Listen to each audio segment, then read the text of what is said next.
नमस्ते, जय हिंद। आज मिर्जापुर जनपद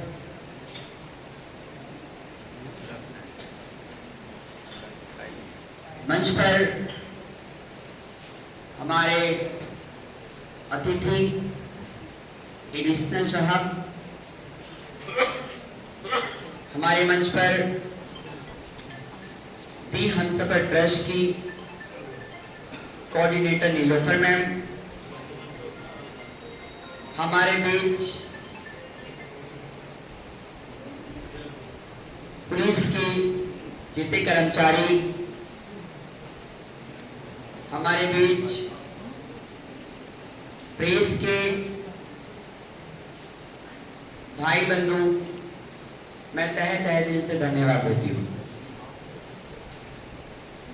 आज एक थोड़ा सा दुखद भी है कि बात थोड़ा बहुत आगे बढ़ चुकी है समाज में, हम सबको लेकर। किन्नर और ट्रांसजेंडर क्या होते हैं, पहले तो पब्लिक इसमें ही डिस्टर्ब है कि ट्रांसजेंडर किसको क्या कहा जाता है, किन्नर किसको क्या कहा जाता है। ये दोनों में जमीन और आसमान का अंतर हो गया।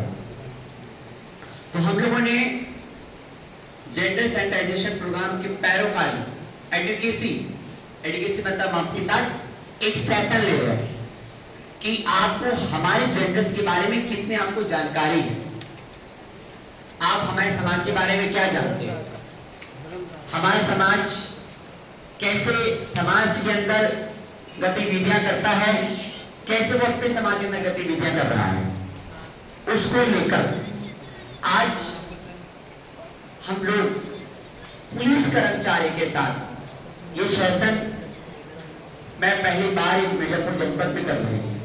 एक्चुअली मैं कई प्रदेश में भी हमने किया है, कई जिलों में भी किया है। किन्नर होना कोई पाप नहीं है, ट्रांसजेंडर होना कोई पाप नहीं है।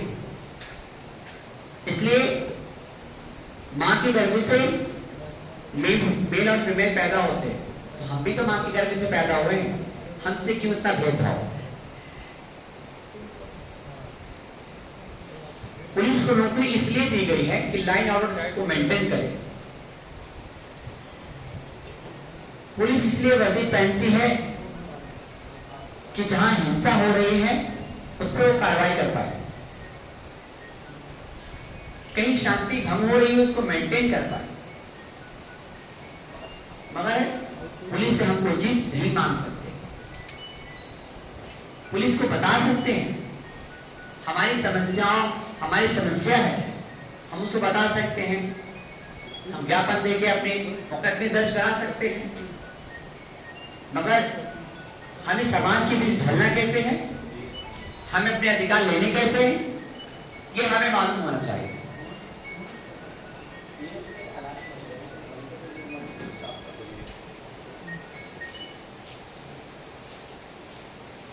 मैं एक किन्नर हूं, मैं घर के अंदर नहीं रहती। मैं एक एग्जाम्पल दे रही हूं आपको अपना उदाहरण। मैं 14 साल से घर से बाहर हूं, मगर फैमिली का एक व्यक्ति भी मुझे पूछने नहीं आता कि आप किस हालात में रहते हैं, किस हालात में आप नहीं रहती हैं। कई बार लोग मारने पीटने के लिए भी तक आ गए कि तुम किन्नर समाज में क्यों रहते हो, क्योंकि ये हिंसा नहीं हो रही हमारे साथ। ये सबसे बड़ी हिंसा हमारे साथ हो रही है और हम गुस्से में जाते हैं। लाइन ऑर्डर्स के जो मेंटेन होते हैं, उसके लाइन ऑर्डर्स जो हमसे शांति भंग हो जाती है, हमारे समुदाय से हम ताली बजाने लगते हैं। कुछ किन्नर ऐसे हो कि कपड़े खोल देते हैं, चक्का जाम कर देते हैं।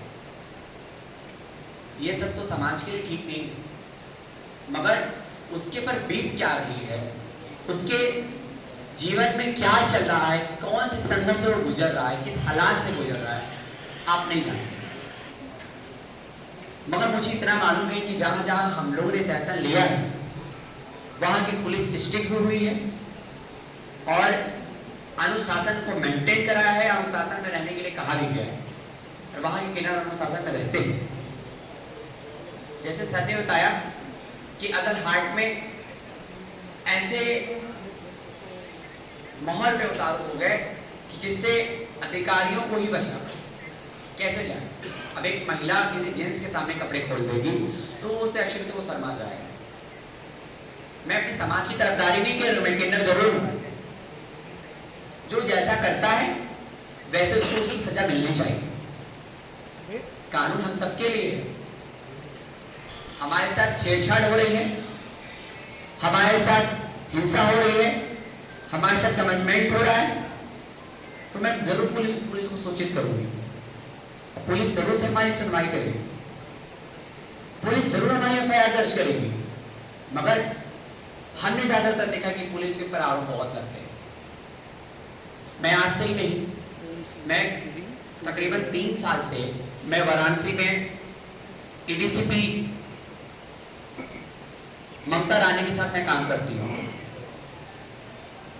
और हमने उन्हीं से ही सीखा कि पुलिस के तौर तरीके, पुलिस क्या कैसे करती, सब मैंने उनसे सीखा। और फिर हमने कम से कम 4 सेशन अपने पुलिस कर्मचारियों के साथ किया, सारे थानों पर जाकर किया, सारे ऑफिसों में जाकर किया। मगर आज क्या है कि वहां के किन्नर शांति भंग नहीं कर सकते, कोई लॉ एंड ऑर्डर को बिगाड़ नहीं सकते वो। मगर हम ट्रांसजेंडर हैं, आपको ये कि आप हमें समझें, आपके थाना पे जाने से ये ना हो जाए मुझे कि हम नाराज होकर चले जाए। ये नहीं, आप हम ट्रांसजेंडर, आप हमें समझेंगे तभी हम आपको समझ पाएंगे, तभी हमारे माइंड के अंदर, हमारे ट्रांसजेंडर माइंड के अंदर सब कुछ सही चल पाएंगे। नहीं, पुलिस आगे हमारे सुरक्षा के लिए है। मगर कुछ ट्रांसजेंडर सुनते ही नहीं है, समझ ही नहीं पा रहे हैं, वो अपने आगे किसी की सुनते ही नहीं है, तो पुलिस को मजबूरन कार्रवाई करनी पड़ती है। और मैं भी कह रही हूं, अपराधियों की कोई जात नहीं होती, और अपराधी अगर अपराध करता है तो वो देख के ये नहीं करेगा कि मैं महिला हूं या मैं पुरुष हूं या मैं किन्नर हूं। मगर हम यही कह सकते हैं, माहौल यहां तक पहुंच चुके हैं कि लोग हमसे नफरत करने लगे हैं। मगर हम ये नहीं चाहते, हम नफरत के आड़ में हम अपनी अच्छाई को नहीं दिखा सकते। हम ये कहते हैं कि कोई भी ट्रांसजेंडर आधी रात को आपके थाने पर जाए, आप उससे कोई भेदभाव मत कीजिए, उसको आप कोई कमिटमेंट मत कीजिए, उसकी बातें सुनिए आप, उसकी समस्या सुनिए आप, तब वो कुछ कर पाएगा, तब उसको रिलीफ मिलेगा। नहीं, सब हमारे साथ है। अब हम गली से जा रहे हैं, कहीं सड़क से जा रहे हैं सर, तो हमें हिजड़ा है, छक्का है, मीठा है, गुड़ है, मामू है, लोगों को पता है, लोग पढ़ भी रहे हैं। 2014 में थर्ड जेंडर्स कानून बना, एक जजमेंट, नारसा जजमेंट आया, पूरी कंप्लीट गवर्नमेंट ऑफ इंडिया, एक संसद से बिल पास हुई, एक्ट, कानून इनके लिए लागू किया जाए, चाहे नौकरी हो, चाहे शिक्षा हो, चाहे स्वास्थ्य हो। क्या हम किन्नर पुलिस नहीं बन सकते? क्या सर जिस पोस्ट पर बैठे हैं वर्दी पहन के एडिशनल की पोस्ट पर, क्या हम उस पोस्ट पर नहीं जा सकते? क्या हमारा किन्नर समुदाय नहीं जा सकता? जा सकते। जब आप हमें अपना समझेंगे तब, जब हमें उस भेदभाव से निकालेंगे तब, जब आप हमें हिजड़ा, छक्का, गुड़, मीठा, मामू कहना छोड़ेंगे तब, कॉलेज के अंदर कमिटमेंट करना छोड़ेंगे तब, परिवार के अंदर हिंसा करने छोड़ेंगे तब। अभी मैं आपको एक बहुत अहम बात बताती हूँ। जैसे पैदाइशी किन्नर बच्चा पैदा होता है, जैसे मालूम चल गया, डॉक्टर ने बता दें कि ये किन्नर बच्चा पैदा हुआ है, या तो किसी किन्नर को दे देंगे ले जाके, या तो उसको मार देंगे। ये निश्चित है, या तो उसको दे देंगे, कहीं फेंक देंगे, या मार देंगे, किसी किन्नर को दे देंगे। मगर सर मैं एक बात कहना चाहती हूँ, बहुत ऐसे ट्रांसजेंडर, नाबालिग ट्रांसजेंडर है कि जो रेड लाइट एरिया पर खड़े रहे, टेढ़े मान रहे हैं। हम नहीं चाहते कि नाबालिग बच्चा मेरा ये सब करे। उसकी पढ़ने लिखने की उम्र है, वो पढ़े लिखे, बालिग होने के बाद कुछ भी करे उससे मेरा कोई मतलब नहीं। मगर सबसे ज़्यादा इसमें नाबालिग बच्चे बहुत दिखे जा रहे हैं। इसमें मैंने विरोध भी किया था कि नाबालिग बच्चे आप अपने डेरे में ना रखें, बालिग बच्चा अपने यहाँ रखे, जो वो कहना चाहता है उसकी बातों को आप सुने। और सर अगर से कोई बच्चा कह भी रहा है कि हमें फैमिली ने निकाल दिया है, तो उसकी भी एफआईआर आप दर्ज कीजिए पूरी जांच के बाद कि फैमिली तो क्यों नहीं रख रही है, इसकी जांच पड़ताल कराएं कि वो घर से क्यों निकल गया, क्यों भाग गए। ये समस्या हमारे साथ होती है। स्कूल के अंदर दाखिला ही नहीं लिया जाता है हमारा, कॉलेज के अंदर हमको पढ़ने ही नहीं दिया जाता। अरे प्रोफेसर कहेगा अरे आप आए हो ना, आपकी वजह से हमारे 4 बच्चे और बिगड़ जाएंगे, आपके भेदभाव से, आपके पहनावे से हमको पहले ही प्रोफेसर और टीचर ही हमको जज करेगा। क्या मतलब है, क्या कर रहे हैं आप चले जाइए। ऐसे 4-5 Aligarh university, JNU, Allahabad university, Purvanchal university, ऐसे कई ऐसे चीज़ें आई। और जब हमने पुलिस में कंप्लेंट किया तो यूनिवर्सिटी के लोगों ने कहते हैं कि पुलिस को अलाउ नहीं होता है, किसी भी कॉलेज में अलाउ नहीं होता है, जब तक हम उससे परमिशन नहीं लेंगे तब तक हम जा नहीं सकते। सबसे बड़ी समस्या ये हो जाती है, आप स्टूडेंट, उनके स्टूडेंट जो उनके पे आप कुछ कार्रवाई नहीं कर सकते जब तक हम उससे कोई परमिशन लेंगे। वो अपनी रिपोर्ट लगाएंगे, वो फिर आएंगे, उनके वहाँ के लोग तब होंगे। कई ऐसे हादसे यूनिवर्सिटी में हो चुके, कई ऐसे हादसे कॉलेज के अंदर हो चुके, जिसकी मैंने जानकारी नीलोफर मैम को हम लोगों ने हम शपथ दी, हम शपथ ट्रस्ट में कि ये पूरी जांच हो। तो हम लोगों का यही समस्या यही है हम लोगों की कि जो हिंसा हो रही है हमारे साथ, वो हिंसा को हम कैसे रोक पाएंगे। जो ट्रांस की तरफ से भी वो हिंसा हो, उसको हम कैसे रोक पाएंगे। या तो हमें इस लाइन ऑर्डर्स को मेंटेन करना पड़ेगा। जैसे हम कहते हैं कि फोन पे आता है, हम कहते हैं कि आप कार्रवाई कीजिए, तो आप कार्रवाई की मुन्ना के आप कार्रवाई किए, आप कार्रवाई कीजिए, चाहे वो किन्नर हो, चाहे महिला हो, चाहे पुरुष हो। कानून सबके लिए है। जितना कानून आप पे लागू होता है उतना कानून उस पर भी लागू होता है। मगर जो इस तरीके से हमारे साथ भेदभाव हो रहा है, उस भेदभाव को लेकर क्या आपके यहाँ किन्नर बच्चा पैदा हो जाए, क्या आप उसको नहीं रखेंगे आप अपने घर के अंदर? मैं आपसे ही सवाल कर रही हूँ कि अपने यहाँ नहीं रखेंगे उसको? अगर से परमेश्वर ने, भगवान ने आपको किन्नर बच्चा दे ही दिया तो उसका आप क्या करेंगे? कुछ कर पाएंगे क्या?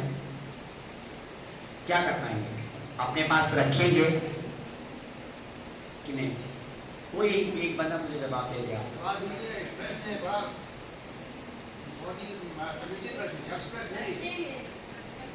रखेंगे तो मैम उसको किस तरीके से रखेंगे आप?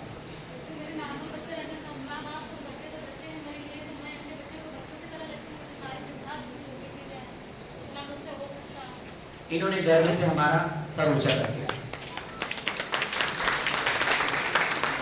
ये सोच होती है कि ये बदलाव है, ये हमारा एक रास्ता है आगे जाने के लिए। हम कैसे आगे बढ़ेंगे?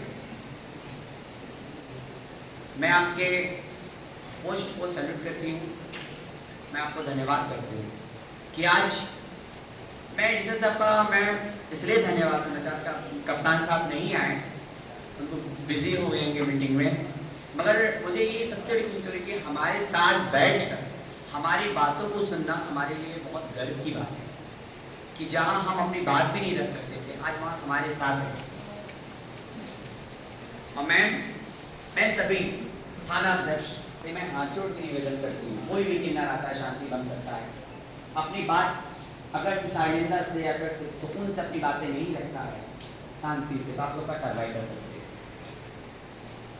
इसमें आप संकोच मत कीजिए, आप उनकी बात को सुन लीजिए। अगर बहुत ज्यादा उग्र हो जाते हैं, प्रेशर को भी पता होगा, उग्र इतना हो जाते हैं कि लोग समझ नहीं पाते हैं।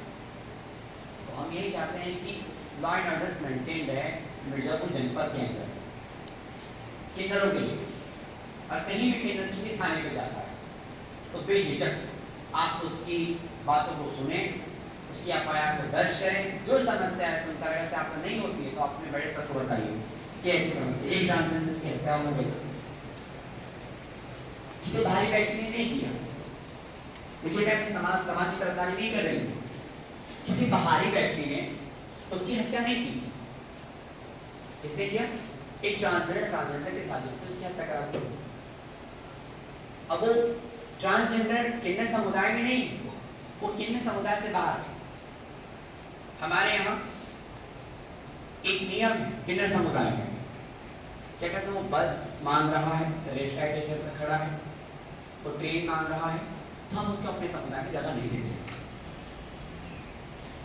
हम अपने समुदाय में उसको जगह नहीं देते, ठीक, इसलिए जगह नहीं कि ट्रांसजेंडर पर्सन वो होता है कि जो आप पढ़ना लिखना हर तरह के भेदभाव से अलग, ये एंटी इसलिए देते हैं कि आप जॉब करिए, नौकरी करिए। ये लोग को मैंने अपने यहाँ बॉम्बे की संस्था चला रही है, कोऑर्डिनेटर है, वो अपने यहाँ जॉब देती हैं, नहीं होता है कोई हम कंपनी में लगा देते कि आप जाके जॉब कर नहीं पढ़ पा रहे हैं तो इन लोगों को उनकी व्यवस्था करेंगे, आप पढ़िए। आप ट्रेन में चलते के भी आपके साथ हादसा भी हो सकता है ना, रेड लाइट पर खड़े का भी आपके साथ कोई घटना तो हो भी सकती है ना, तो हम लोग ये सब ये जितनी चीज़ों को हम लोग ये क्राइम को रोकना चाहिए। अब क्राइम रोकेगा कैसे? वो आपके माध्यम से रोकेगा, आपके जरिए रोकेगा। हम लोग जाएंगे तो हम उसे इफेक्ट कर देंगे, फिर तो आप लोग कहाँ से हम लोग बहुत समझाते हैं, बहुत एडुकेसी करते हैं कि आप मत करिए, प्लीज़ ऐसा मत करिए, कपड़ा मत उठाया करिए। मैं खुद भी मजबूर हूँ, मैं उस समुदाय से जरूर हूँ, मैं मजबूर हूँ। मैं चाहती हूँ कि मेरा समाज आगे बढ़े, मेरे समाज में ऐसी चीज़ें ना हो कि जिससे हमारा सर नीचा हो। लोग की कहावत है ना कि गेहूं के साथ धुंबे पीसे जाते हैं, उसी तरह हम लोग भी पीसे जा रहे हैं, कुछ और करके चले जा रहे हैं और हम लोग का नाम बदनाम हो जा रहा है। तो सही प्रक्रियाओं में आप उसकी जांच कीजिए, जरूरी नहीं कि तुरंत आए तुरंत ही कार्रवाई शुरू कर दीजिए, उसकी जांच पड़ताल कीजिए, उसके तय तक जाइए। और मैं एक बात और बता देना चाहती हूँ सर, जो राजा तालाब की जो चीज़ें हुई, अरे वहाँ दक्षिण थाने में जो हुआ, अब उसमें क्या है, प्रेस वालों को बुरा नहीं लगना चाहिए,